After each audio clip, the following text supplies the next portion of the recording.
দাড়ি রাখতে চাই কিন্তু স্ত্রী রাখতে দেয় না, এখন আমি কি করতে পারি? সংক্ষেপ করে বলতে, এসব কথা কেমনে সংক্ষেপ করতাম বলেন? স্ত্রী যদি দাড়ি রাখতে না দেয়, কি বলে স্ত্রী? স্ত্রী বলে, দেখো তুমি দাড়িটা রাখিও না, কারণ তুমি দাড়ি রাখলে আমার কাছে ভাল লাগে না, কিরম খেত খেত লাগে, চাচা চাচা লাগে, আমার শরম লাগে, তুমি দাড়ি রাখলে আমার কাছে ভাল লাগে না, এই তো বলে স্ত্রী। স্ত্রীকে বলবেন, ঠিক আছে, তোমার কাছে যখন ভালো লাগে না, এই দাঁড়ে আমি কেন রাখবো? অবশ্যই ফেলে দিবে, চেঁচে ফেলবো। তুমি যেটা পছন্দ করো আমি কেন রাখবো? তুমি আমার স্ত্রী।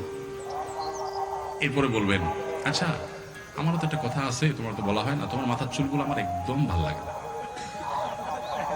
একেবারে অপছন্দ, প্লিজ তুমি একটু শেভ করে ফেলো, একদম ওমরা করে যেরকম নেড়া করে এরকম নেড়া করে ফেলো।